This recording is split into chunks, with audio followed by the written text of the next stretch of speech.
আসসালামু আলাইকুম। Rexona cooking and ভ্লগে আপনাদের সবাইকে স্বাগত। এখন হচ্ছে পাকা আমের সিজন, তার জন্য দেখতে পাচ্ছেন আপনারা আমি কতগুলো এখানে আম নিয়েছি। সবগুলো কিন্তু পাকা আম, একদম কিন্তু গাছ পাকা আম। এগুলো দেখে বুঝতে পারছেন আপনারা, টাইট হয়ে আছে, প্রত্যেকটা কিন্তু পাকা। এই দেখুন একদম গাছ পাকা এগুলো। এই যে দুটো ঝুড়িতে আমি এখানে আম নিয়েছি। আর এখন তো মন চাইছে যেন প্রতিদিনই পাকা আমের কিছু একটা রেসিপি বানাই আর আপনাদের সঙ্গে শেয়ার করি। আজকে আমার রেসিপি হলো ম্যাঙ্গো শেক। ম্যাঙ্গো শেক বানানোর জন্য আমি এখানে 3টে আম, মানে পাকা আমগুলোকে কুচি করে এইভাবে কেটে নিয়েছি, আঁটিটা বাদ দিয়ে। কিছু লাগবে না ম্যাঙ্গো শেক বানাতে, শুধুমাত্র লাগবে ম্যাঙ্গো, মানে পাকা আম লাগবে, আর লাগবে দুধ, লিকুইড দুধ লাগবে। আর গার্নিশিংয়ের জন্য আমি এখানে নিয়েছি পাকা আমটাকে খুব মানে কুচি কুচি করে কেটে নিয়েছি টুকরো করে, আর নিয়েছি কাজু বাদাম, এখানে কুচি করে কেটে নিয়েছি কাজুটাকে গার্নিশিংয়ের জন্য এটা।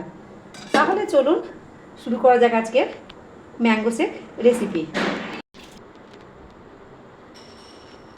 ম্যাঙ্গো শেক বানানোর জন্য আমি একটা মিক্সিং জার নিয়ে নিয়েছি। আর এই যে পাকা আমটা, এটা আমি মানে দুবারে কিন্তু ম্যাঙ্গো শেকটা বানাবো আজকে, একবারে হবে না এটা মিক্সি জারে। তো এখান থেকে আমি প্রথমে অর্ধেকটা আম আমি মিক্সি জারে দিয়ে দেব।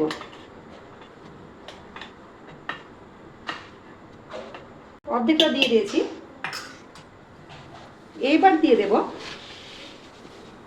1 চামচ দিয়ে দিলাম চিনি। আপনারা যে যেমন মিষ্টি খেতে ভালোবাসেন সেই হিসেবে অবশ্যই চিনিটা দেবেন। আর এখানে আমার আছে লিকুইড, নিয়েছি আমি দুধ, গরুর দুধ। এটা আগে থেকে জাল করা আছে দুধটা। দুধটাকে আমি কিছুটা দিয়ে দেব, 1 গ্লাস মতো দুধটাকে দিয়ে দিলাম।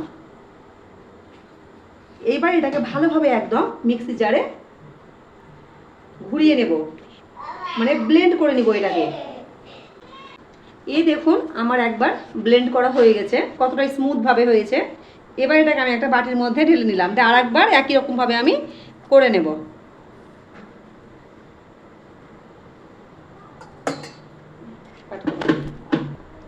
আমার সবগুলো আম কিন্তু ব্লেন্ড করা হয়ে গেছে। এই দেখুন ঢেলে দিলাম একটা বড় বাটির মধ্যে।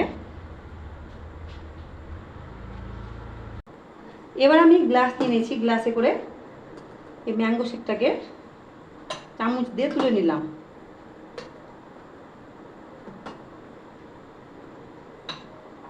প্রতিটা গ্লাসে আমি ঢেলে নেব। আমার গ্লাসটা ঢালা হয়ে গেছে ম্যাঙ্গো শেকটা। এবার আমি উপর থেকে দিয়ে দেব আইস কিউব। আপনারা যদি চান তবে আইস কিউব না দিয়েও কিন্তু যদি ঠান্ডা দুধটা নেন তবে কিন্তু এটা কোনো অসুবিধা নাই। দেওয়া হয়ে গেছে আইস কিউবটা।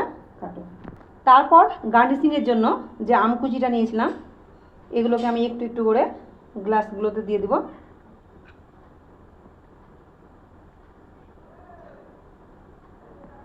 তারপরে যে কাজু কুচিটা নিয়েছিলাম কাজুটাকেও অল্প অল্প করে দিয়ে দিলাম। এটা কিন্তু একদমই অপশনাল, আপনারা চাইলে দেবেন, না চাইলে না দেবেন, দিলে কিন্তু খেতে ভালো লাগবে। তাহলে একদম রেডি হয়ে গেল, কত সহজে এবং কত কম সময়ের মধ্যে ম্যাঙ্গো শেক। তাহলে আজকে আমার এই রেসিপি আপনাদের কেমন লাগলো অবশ্যই কিন্তু জানাবেন। দেখুন কতটা সুন্দর লাগছে, কতটা লোভনীয় লাগছে দেখতে। ঠান্ডা ঠান্ডা কিন্তু ভীষণই এটা ভালো লাগে গরমের দিনে খেতে। তাহলে আজকের আমার এই ভিডিও যদি আপনাদের ভালো লাগে অবশ্যই লাইক কমেন্ট শেয়ার করবেন এবং আমার চ্যানেলটিকে সাবস্ক্রাইব করে পাশে থাকবেন। সুস্থ থাকবেন।